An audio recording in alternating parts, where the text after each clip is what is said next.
je suis un homme, je suis fièrement un homme et j'accepte de porter des talons. Les talons ne s'arrêtent pas à un genre. À toutes les personnes qui m'entendent et qui m'écoutent, la virilité ne se définit pas avec des talons. Parce qu'une femme qui porte des talons peut être très virile, ou même sans talons, elle peut être très virile elle aussi. Les talons sont pour tout le monde, surtout que de base, les créateurs, les directeurs artistiques, mais les créateurs de mode, les anciens créateurs de mode, les talons ont été inventés pour l'homme de base et non pour la femme. Salut à tous et bienvenue sur un nouveau témoignage car comme tous les dimanches à 16 h, je reçois un nouvel invité pour que celui-ci ou pour que celle-ci vienne nous partager une histoire, un parcours, parfois aussi une maladie, un handicap, mais aujourd'hui on va parler passion, on va parler pratique et pour ce faire, je reçois Jason. Salut! Comment tu vas? Bah ça va et toi? Tout de latex vêtu? Exactement, Est-ce que c'est pas un indice du témoignage d'ailleurs? sûrement, Parce qu'en effet, Jason, tu vas nous parler de ta passion. exactement. Voilà, c'est la première fois, tu m'as dit que tu faisais une interview Mmh. filmée avec 3 caméras différentes, dont Exactement. une qui t'est dédiée. Exactement. Comment tu le sens? Un peu stressé, Ouais. mais ça va aller. De toute façon, les premières fois sont toujours compliquées, Oui, toujours. mais une fois que c'est fait, on est paré pour la suite. Exactement. Ça va, t'es à l'aise? Ouais, super. En confiance? En confiance. Prêt à tout dire? Tout dire. Sans tabou? Sans tabou. Trop bien. Et ben, Jason, est-ce que avant toute chose, tu peux nous balancer ton thème? Je vous partage ma passion pour le latex dans Thème. Qu'est-ce que vous ressentez?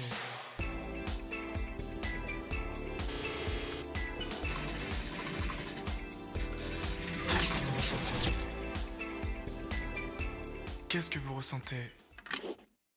Jason, avant toute chose, avant de savoir la moindre chose sur toi, j'ai déjà envie de te faire tourner ma roue. Avec plaisir. Voilà, ma roue des émotions parce que voilà, j'aime bien commencer par cette roue, ce qui me permet aussi d'en savoir finalement à travers l'émotion sur laquelle tu vas tomber, donc en savoir un peu plus sur toi. Mhm. Donc, c'est quoi ce concept? D'ailleurs, pour ceux aussi qui viennent de débarquer sur ma chaîne, première chose, abonnez-vous. Deuxième chose, likez la vidéo. Et troisième chose, restez parce que justement, je vais expliquer en quoi consiste ce jeu. Donc, Jason, en fait, c'est très simple. J'ai associé une couleur à une émotion. Donc, ce que je te propose de faire dans quelques secondes, quand je te le dirai, c'est de tourner la roue et en fait, si tu veux, de façon très spontanée, me dire à quoi correspond l'émotion sur laquelle tu es tombé, donc à quel événement de ta vie renvoie cette émotion. Ok. Est-ce que c'est clair? Ouais, super. Ok, dis-moi si je parle trop vite. Est-ce que je tourne dans quel sens? Ah, dans le sens que tu veux. Ok, d'accord. Voilà. Juste la seule règle, c'est d'être sincère sur l'émotion sur laquelle tu vas tomber. Ok, Tout simplement. super. Donc Jason, quand tu veux, tu peux tourner la roue. Plus fort, plus fort. Ah, plus fort? Oui. J'ai envie de la casser. Beaucoup plus fort même, vas-y. Ah! Eh ben, Jason, tu es tombé sur la couleur bleu marine qui correspond soit à tristesse, soit à amour. Et toi, tu es tombé sur la couleur amour, sur la couleur bleu marine, pardon, qui correspond à l'émotion de l'amour. Alors, comme ça, spontanément, à quoi te renvoie l'amour? Alors, spontanément, je dirais que l'amour, c'est ma relation avec mon master.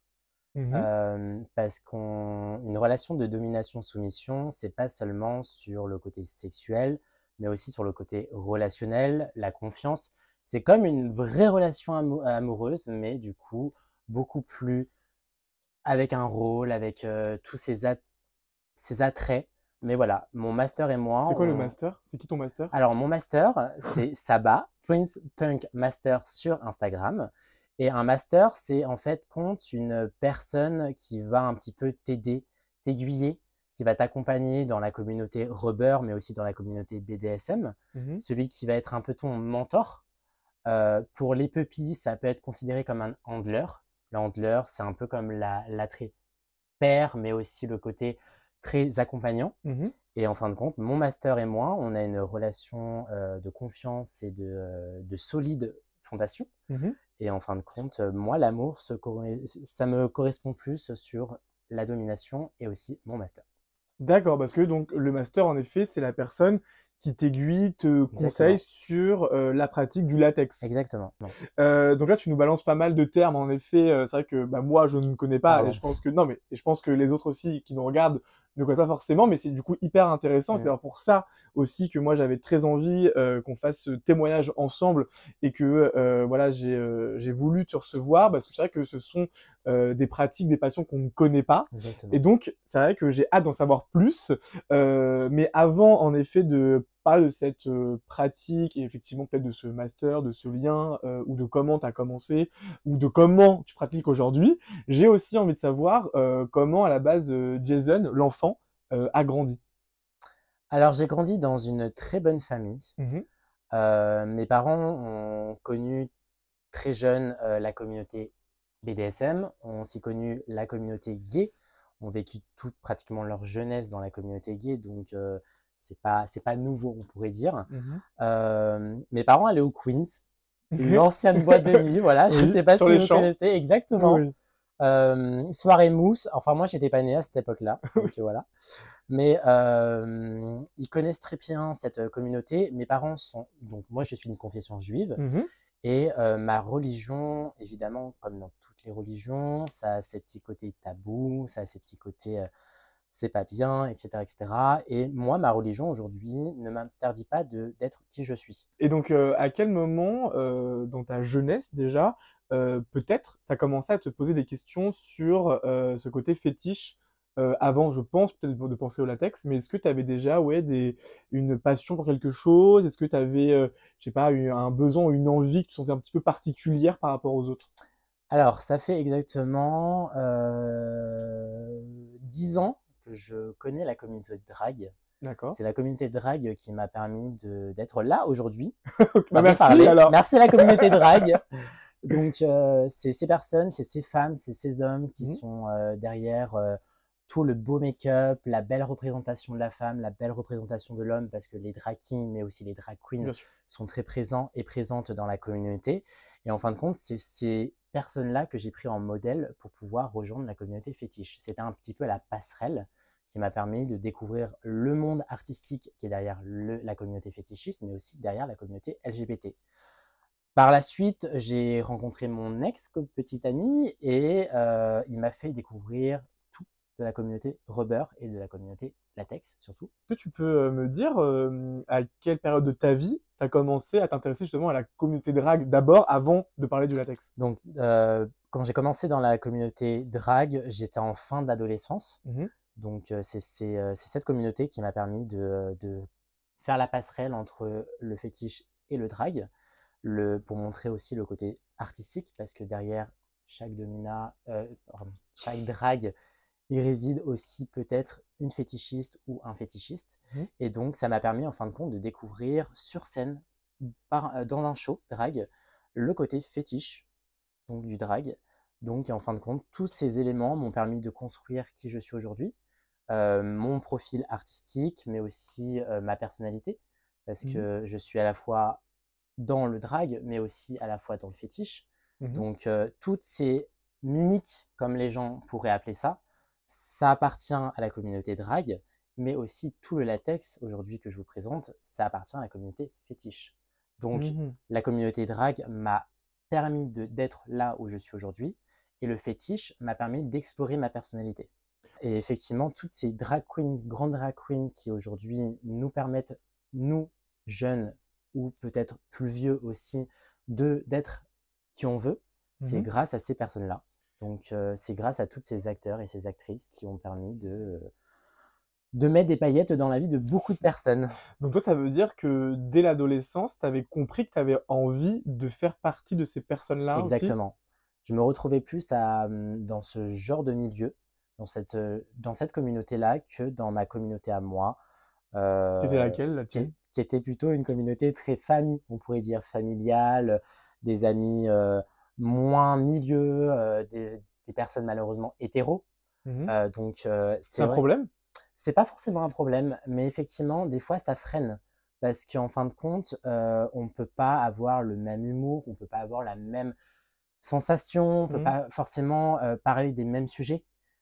Pour la plupart des temps, par exemple, quand vous parlez d'une drag queen, malheureusement, pour beaucoup et encore aujourd'hui, une drag queen, c'est considéré comme un travelot. Un travelot, c'est une personne qui fait malheureusement le trottoir, c'est un métier comme tout le monde, Mais malheureusement, aujourd'hui, beaucoup de drag queens sont encore caricaturées comme des travelots, alors qu'en fin de compte, c'est un art, c'est quelque chose qui leur appartient, qui leur est propre. Et c'est grâce à tout ça que, en fin de compte, je me suis sentie un peu mal à l'aise, on pourrait dire, dans ma vie familiale ou ma vie aussi amie hétéronormée, comme on pourrait dire. Parce qu'en fin de compte, ils n'avaient pas la même vision que moi. Donc, tu avais besoin J'avais d'intégrer besoin. une communauté ou Exactement. un groupe de personnes Exactement. qui correspondait plus à qui tu étais à ce Exactement. moment-là, en tout cas. Exactement. D'accord. Et donc, après le drag, enfin, Mm. après, entre guillemets, cette petite initiation au drag, à quel moment tu as commencé à t'intéresser d'abord au latex, à t'intéresser? Alors, le latex, ça fait 7 ans. D'accord. Il y a 7 ans, j'ai commencé le latex avec mon ex, petit Oui. ami, qui m'a tout appris de A à Z, du début, dans la pratique, dans la création, dans les vêtements, dans la communauté BDSM en particulier, et aussi dans le latex, évidemment. Mais c'est vrai qu'il y a 7 ans, je suis tombé amoureux du latex. Ah, j'ai failli dire de ton ex. Pardon. C'est pas mal. Mais C'est pas oui, mal. mais oui, du coup. C'est pas mal. Ça regarde, c'est pas mal. Donc, excuse-moi, donc il y a 7 ans, tu es tombé amoureux du latex. Exactement. Alors, quand, comment? Alors quand, comment alors quand, je sais pas, parce que je t'avoue que même hier, je sais pas exactement ce qui s'est passé. Donc le quand, c'est il y a 7 ans. Mm. Et le comment, c'est parce qu'en fin de compte, mon ex, petit ami, était déjà lui-même dans le latex et il faisait beaucoup de choses dans le latex. La création de vêtements, de la réparation. Il faisait aussi les écharpes.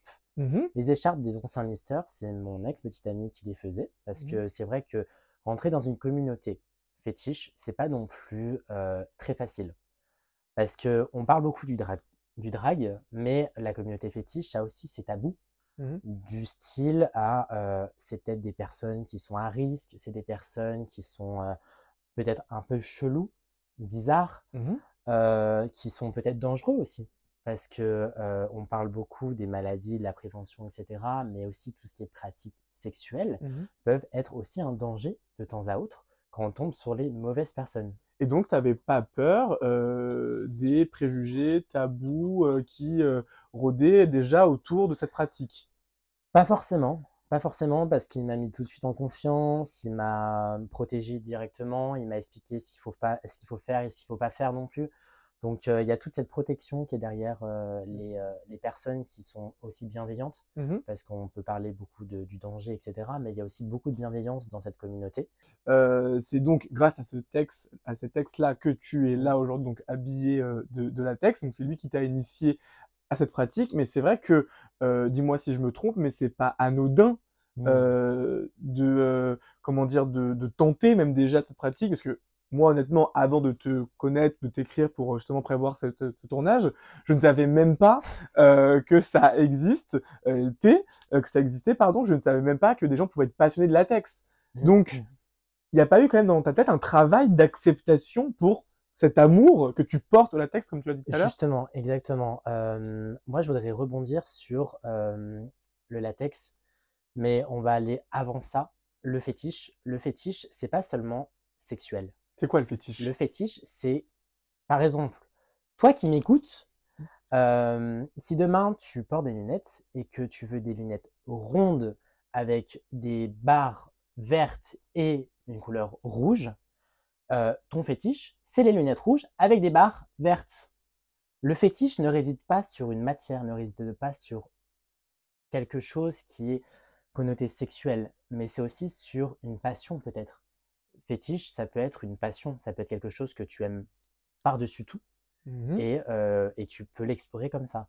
Oui, mais aujourd'hui, quand on parle de fétiche ou de personnes fétichistes, forcément dans l'inconscient des gens et dans mon conscient aussi, Mhm. je pense, oui, directement à des pratiques sexuelles, à des addictions Mhm. ou à des choses, oui, qui aujourd'hui sont controversées. Effectivement, c'est toutes ces choses qui définissent le fétichisme. Après, ce qui définit le fétichisme, c'est vraiment comment toi tu le ressens en tant que fétichiste. Comment est-ce que tu vas l'exprimer et comment tu vas avoir confiance au fétiche, enfin, à toi-même surtout, pour pouvoir explorer ce fétiche en fin de compte. C'est pas, il n'y a pas de, il y a pas de bouquin qui explique ce que c'est le fétichisme et comment on devient fétichiste. Comme je t'ai dit, c'est vrai que toi, tu as la vision aussi, comme pour beaucoup de Mmh. personnes, la vision sexuelle, qui est Oui. très connotée, très sexuelle. Mais on n'est pas obligé d'avoir une connotation sexuelle pour être fétichiste. Après, les gens pensent comme ça aujourd'hui. Parce que je sais pas. Parce que moi, je vais te dire, en gros, ce que les gens vont dire en écoutant ce que tu dis là et en te regardant vêtu de latex, ils vont te dire, peut-être injustement ou justement, oui, mais là, il nous explique qu'effectivement, tout le monde peut être fétichiste, mais celui qui dit ça, c'est celui qui porte du latex, tu vois, et qui, dans leur tête, forcément, est lié à des pratiques sexuelles controversées ou dangereuses. Alors justement, si je parle avec vous aujourd'hui, ça prouve encore qu'on a suffisamment d'ouverture d'esprit de nos jours et que porter du latex ne définit pas un fétichisme. Si moi, demain, je veux porter, par exemple, une full combi en tissu, bah, si toi, tu te sens bien dedans et que tu considères que ton tissu est du fétichisme, tu peux être fétichiste. Mhm. Mais il faut en fait éviter de rentrer trop dans dans- Aujourd'hui, avant, on était dans des cases. Aujourd'hui, il faut sortir de ces cases-là. Parce que si on veut grandir, si on veut évoluer, si on veut gagner en maturité aussi, il faut arrêter de penser comme hier et Mhm. plus penser à demain. Oui. Donc, c'est vrai que toutes les personnes qui ne connaissent pas le fétichisme vont penser que c'est sexuel. Oui. Alors, ça peut être sexuel, évidemment, on va pas le cacher, Mhm. mais ça peut être aussi artistique. La sexualité n'est pas forcément sexuelle, elle peut être artistique. Le fétichisme n'est pas mon fétichisme à moi, comme je l'entends, n'a jamais été sexuel, ne sera jamais sexuel et n'a jamais été sexuel. Si demain vous me voyez sur des positions particulières, peut-être que vous allez penser que c'est bizarre ou c'est peut-être aussi sexuel. Pour moi, ça n'a rien de sexuel, c'est vraiment de l'art. L'érotisme et le sexuel, c'est totalement différent. Ça veut dire qu'aujourd'hui, porter du latex et défiler ou danser, c'est de l'art. Exactement. Alors, en quoi c'est de l'art? Alors, moi, en fait, j'ai une personnalité un peu extravagante. Quand je vous donne des petites idées. Quand je fais mes shootings photos, je ne veux pas faire mes shootings photos où il y a peu de personnes dans la rue.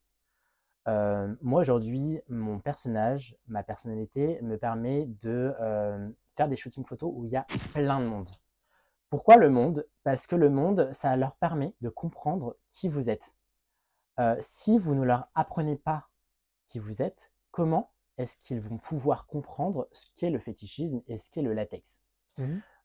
Mes shootings à moi, c'est plutôt des shows artistiques. Donc, si on suit ta logique, c'est de l'art, mais c'est aussi de l'art engagé. Exactement. Parce que, en gros, si je comprends bien, c'est que toi, donc aujourd'hui, dans cette pratique, dans cette passion que tu as pour le latex, tu y vois aussi une façon de faire comprendre aux autres qu'il faut sortir un peu de ces tabous et qu'il faut réussir à s'accepter et par conséquent à s'assumer.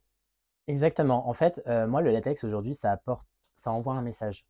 Ça envoie un message d'engagement, ça envoie un message de communauté, mais aussi ça envoie un message artistique. Ça envoie surtout le message de je suis en latex, je me mets à nu devant vous et je m'accepte comme je suis. Si demain vous me voyez en latex, c'est pas parce que je suis obligé de porter du latex, c'est parce que j'aime en porter. Mhm. C'est là où est toute la différence. Pour revenir un peu sur la communauté fétiche, beaucoup vous diront que c'est une secte. Non, ce n'est pas une secte. Au contraire, vous êtes tous et toutes les bienvenus dans la communauté fétiche, et même rubber évidemment, parce que moi je représente aussi la communauté Oui. rubber, latex, donc. Et on ne fait pas de différence entre les genres, on ne fait pas de différence. Enfin, moi, ma vision de la personne, c'est des valeurs humaines, s'accepter comme on est, et surtout, en fin de compte, accepter les autres.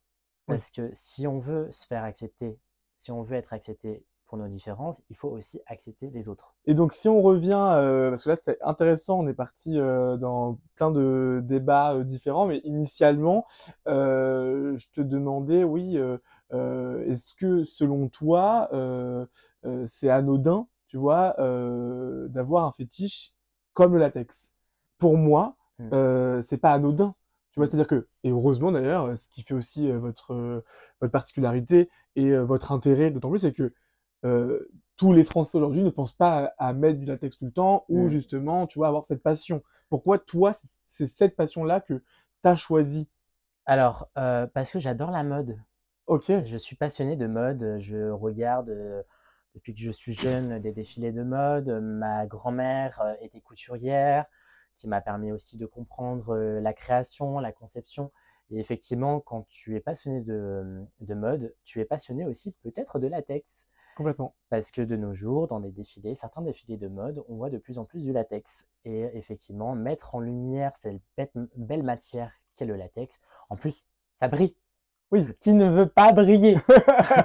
Qui ne veut pas briller? Ok. Donc, le fétiche m'accompagne, surtout le latex m'accompagne tous les jours, même dans ma vie professionnelle. Je vais au travail des fois en latex. Et en talon aussi? Et en talon aussi. Des fois, Là, ça tu peux nous arrive. montrer. Ça arrive, c'est en talon. Je suis en talon. Désolé, pardon, je peux pas. Oui, vous c'est dire, bien. mais voilà. Donc, je suis en talon. Et effectivement, c'est vrai que le talon m'accompagne partout où je vais.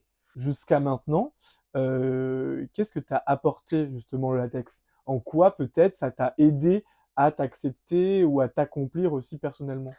Alors moi, le latex, ça m'a permis d'accepter mon corps surtout.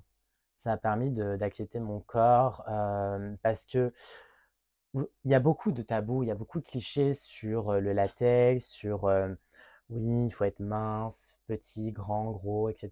pour pouvoir porter du latex. Et pas du tout. Et moi, comme j'avais beaucoup de mal à accepter mon corps, en fin de compte, je me suis accepté totalement avec mon latex. Mon latex, ça m'a permis de revivre, si tu veux. Ah oui, Ça m'a revivre. permis d'être là, d'être qui je suis aujourd'hui, mais c'est surtout de m'accepter comme je suis.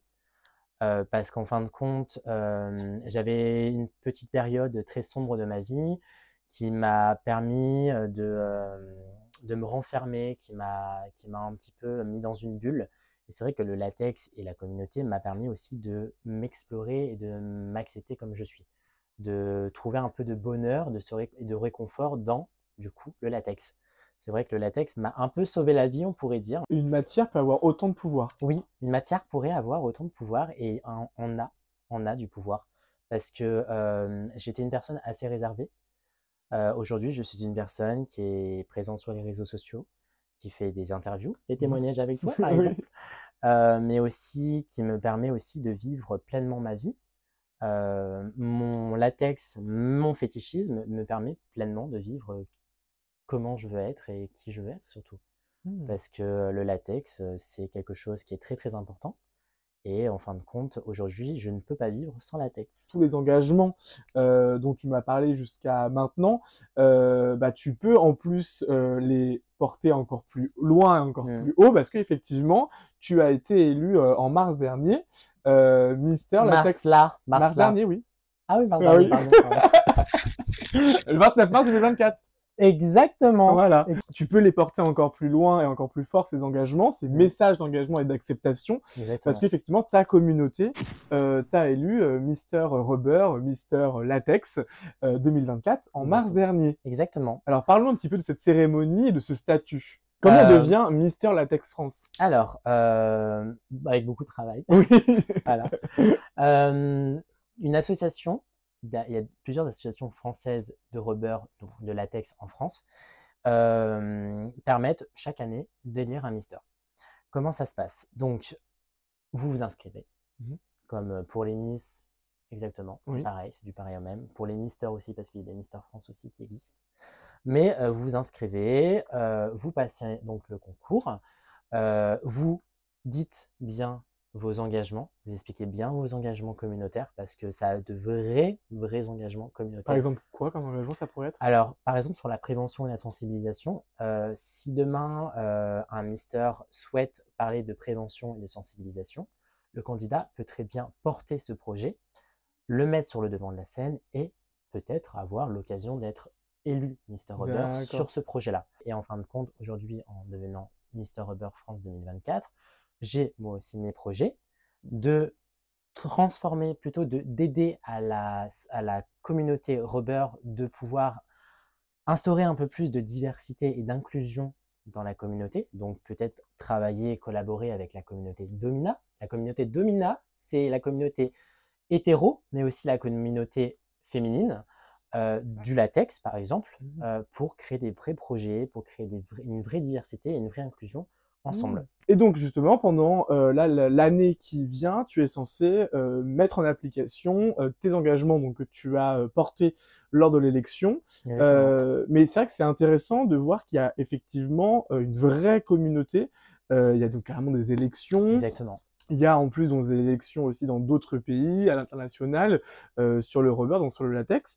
Et c'est vrai qu'aujourd'hui, encore une fois, moi, avant de te parler, j'ignorais complètement cet univers-là.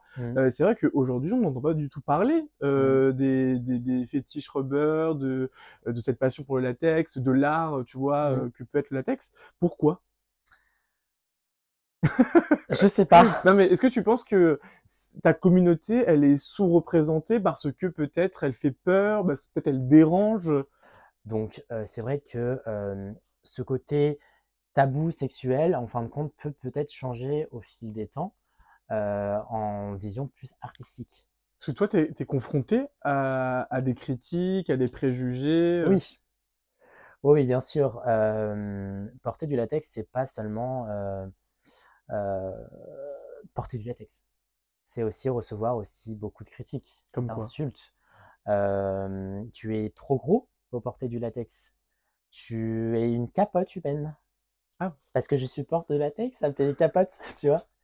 Vive la prévention, justement. Hein. On va pas en parler, mais voilà, en tout cas, la prévention, si vous m'insultez de capote, au contraire, voilà, ça peut être un bon symbole et un peu, ça envoie un message aussi de sensibilisation. Donc, c'est important. Porter du latex avec des talons, c'est pas commun. C'est pour les femmes. C'est pour les femmes. Un homme qui porte des talons, c'est un peu une folle pour, par exemple, des gays qui sont un peu trop efféminés. Le mot folle existe toujours, hein, malheureusement, mais effectivement, porter des talons peut être un peu un frein. Ça peut être un frein sexuellement aussi parlant, parce qu'un homme qui porte des talons, bah, ça manque de virilité.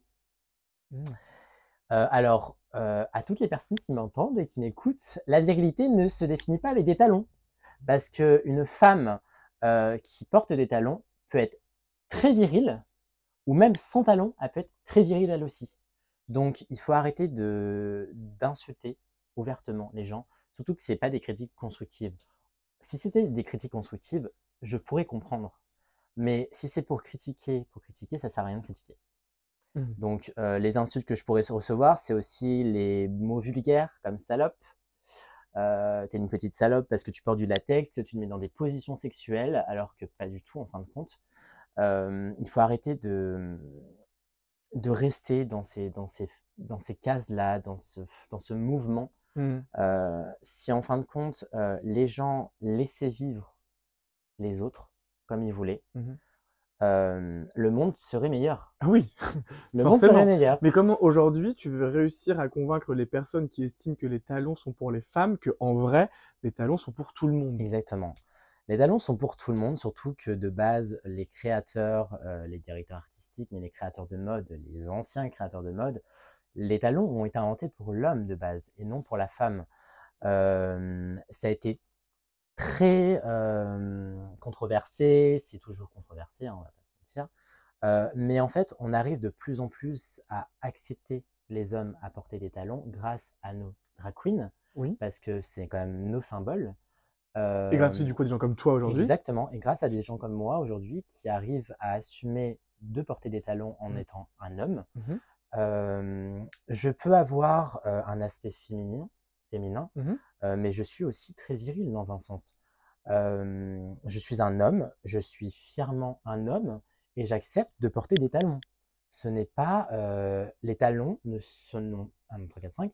Les talons ne s'arrêtent pas à un genre ou à une identité. C'est plutôt en fin de compte s'accepter comme tu veux en fait. C'est si demain, je veux porter des talons de 40 centimètres, si tu arrives à marcher avec des talons de 40 centimètres déjà, tu me donnes des conseils pour pouvoir en marcher avec. Merci Lady Gaga, parce que franchement, tout le monde veut porter des talons comme Lady Gaga, mais personne n'assume pouvoir marcher avec. Mais en tout cas, voilà, il faut arrêter de caricaturer tout ce Mm. qui est caricaturable. Les talons ne sont pas considérés pour les femmes. Comment faire comprendre aux gens aujourd'hui qu'il ne faut plus critiquer un homme, tu vois, qui porte des talons et en plus qui est Mister Latex France. Alors déjà, à toutes les personnes qui critiquent, merci. Mhm. Merci parce que ça passe au-dessus de mon épaule, de manière générale. Et aussi, c'est un manque de confiance peut-être en eux. C'est aussi peut-être une jalousie. On critique pas simplement pour critiquer de manière générale, on critique parce qu'il y a quelque chose, il y a un défaut, il y a un truc qui les gêne. En 2024, aujourd'hui, moi en tant que mister, c'est vraiment cette diversité, c'est vraiment cette inclusion que je veux mettre en avant. Si demain, une personne, un homme veut porter des talons, il pourra porter des talons fièrement. Parce que peut-être que moi, en tant que symbole Mister Rubber France, je suis passé avant lui et je m'accepte et je sais que je suis. Mhm. Il recevra toujours, on recevra tous et toutes des critiques. Mais ça, malheureusement, c'est l'humain. On ne peut pas changer les humains. Déjà, si on peut changer la mentalité des gens. Justement, est-ce que tu penses que c'est possible en 2024 de changer la mentalité des gens et de leur faire accepter qu'un homme élu Mister Latex France 2024 puisse porter des talons? Oui, oui, c'est possible. Déjà, tu vas ouvrir Internet et tu vas aller sur Drag Race pour voir que toutes les drag queens sont souvent des hommes qui prennent Oui, l'apparence d'une femme bien sûr. et qui portent des talons elles-mêmes. Oui. Donc, si en 2024, tu es dans ton canapé en train de regarder Drag Race, c'est qu'en fin de compte, peut-être que dans un an, tu vas pouvoir peut-être essayer les talons. Et peut-être que les visions et la mentalité pourra changer au fur et à mesure, parce qu'en fin de compte, cette émission, ou mon symbole en tant que mister, Oui. t'aura permis de changer ta vision. Et donc là, on parlait effectivement donc des critiques que tu recevais sur les réseaux, sans doute. Mais est-ce que ta famille a accepté aussi d'abord cette passion, ce fétiche, puis ce statut? Parce que c'est vrai que tu disais tout à l'heure que donc tu es issu d'une famille juive, et c'est vrai que on sait aujourd'hui que les religions, que ce soit juives ou musulmanes ou chrétiennes, peuvent être réfractaires à ce genre de pratiques, souvent jugées subversives. Ma mère est une ancienne domina. D'accord. Et mon père est son ancien soumis. Donc, ils ont eu leurs petites aventures fétiches. Je ne connais pas leurs aventures fétiches. Mais en tout cas, je sais que ma mère est une ancienne domina. Elle pratiquait le BDSM avec mon père. Donc, par exemple, ma mère, la première fois où je suis rentrée dans la communauté fétiche, m'a dit que moi, je suis passée par là. Je connais plein de choses. Et je connais aussi les dangers de cette communauté. Par exemple, à table, aucun tabou, mes parents sont très ouverts d'esprit. À table avec mon petit frère qui est, lui, hétéro du coup, qui ne connaît pas du tout la communauté fétiche, mais qui a appris à connaître la communauté fétiche grâce à moi. Ma mère qui me dit, bon, si demain tu dois faire la pratique du fist fucking, le fist exactement, C'est quoi? c'est rentrer sa main dans les fesses de quelqu'un ou dans le vagin de quelqu'un, parce que le fist n'est pas seulement masculin, mais aussi féminin. Elle m'a dit, tu te coupes bien les ongles et tu mets des gants.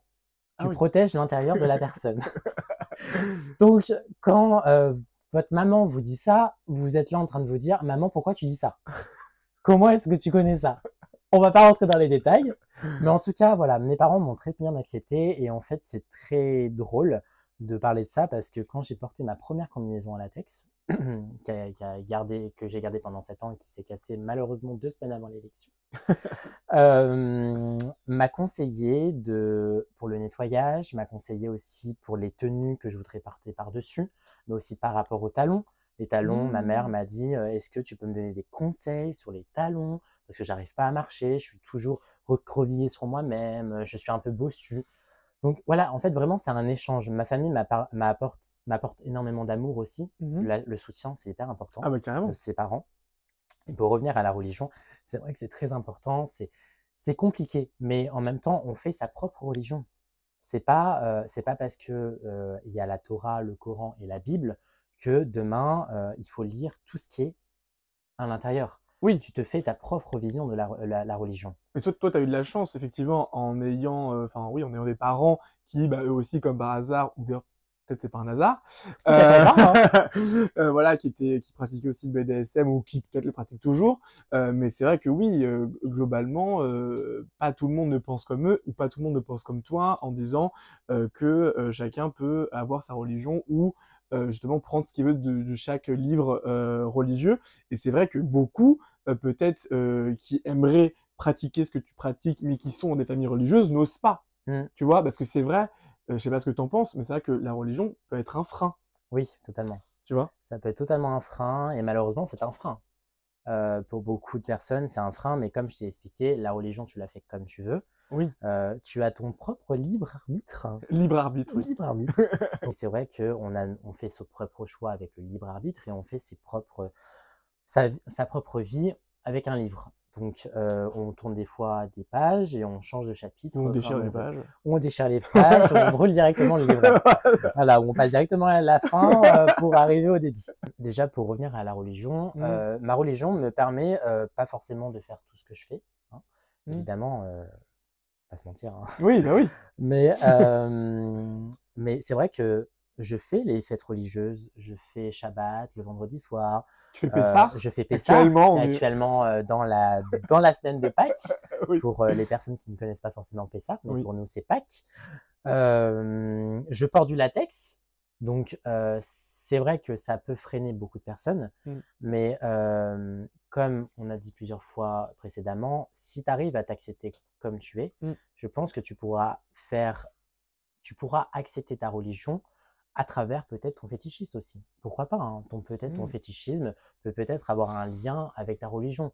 J'en ai aucune idée. Je sais pas si tu vas me regarder et tu vas comprendre ce que je suis en train de te dire, mais il faut pas se sentir mal à l'aise d'avoir des pratiques religieuses avec des pratiques peut-être sexuelles. Merci d'être venu chez moi pour te raconter, pour t'expliquer et pour vous expliquer en effet toute cette pratique, la communauté, l'intérêt, les engagements, car en effet, moi ce que je retiens aujourd'hui, c'est que derrière une matière se cache finalement de l'art, se cache des messages, se cache aussi une solidarité. Exactement. Et potentiellement une façon de pouvoir changer quelques mentalités. Exactement. Donc, merci pour ça, Jason. Merci à vous d'être arrivé jusqu'ici, d'avoir du coup écouté Jason jusqu'au bout, parce qu'en effet, ça va pu être long. Non, je rigole. Désolé. Pas du tout. Non, pas du tout. Merci d'être arrivé jusque-là. Moi, je vous dis rendez-vous dimanche prochain pour un nouveau témoignage avec un nouvel invité, pareil, à 16h sur ma chaîne Thème Aaron. D'ici là, si c'est toujours pas fait, tu peux toujours t'abonner et liker cette vidéo, voilà. Et puis, je te laisse, Jason, peut-être le mot de la fin, si tu veux t'adresser à tes copains latex ou à d'autres personnes ignorantes, tu peux leur dire ce que tu veux. Déjà, merci beaucoup de m'avoir accueilli et d'avoir partagé ce témoignage avec toi. Ça a été, d'ailleurs? Ouais, c'était bien. En tant que première expérience. Ouais, franchement, c'était bien. C'était bien. Vraiment, ça va bien. Le baptême s'est bien passé? Ouais, ça va. C'est bien passé. Merci beaucoup. En tout cas. Avec plaisir. Donc déjà, aujourd'hui, si je suis là devant vous, c'est surtout pour vous parler du latex, mais aussi pour me permettre d'être devant vous pour pouvoir discuter de tout ça. C'est vrai que là, mon année commence en tant que Mr. Rubber. Elle va permettre d'évoluer, elle va permettre d'être accepté, on va y avoir des engagements, on va y avoir des événements. Je vais aller à l'étranger, mais je vais aussi beaucoup travailler sur la France. On va beaucoup parler de prévention et de sensibilisation, mais aussi de diversité et d'inclusion, parce que c'est mon bébé que je voudrais permettre d'explorer encore plus avec vous. Et c'est vrai que, en fin de compte, ton témoignage peut-être me permettra, dans quelques années, de pouvoir le revoir aussi et de pouvoir me dire que j'ai été là et peut-être que toi, tu seras là à ma place. Voilà. Très bien. Super fin. C'était préparé ou quoi? Non, pas du tout. Parce que du coup, c'est la première chose que tu dis sans bégayer. Ouais, c'est vrai. Je rigole. C'est une grosse blague. Non, non, je rigole, Jason. En tout cas, voilà, merci. Merci à tous. Et puis, encore merci à toi. Merci à Et puis, vous. ne bouge pas. Et je reviens vers toi. Hop, hop, hop. Hop, un petit sourire. Qu'est-ce que vous ressentez?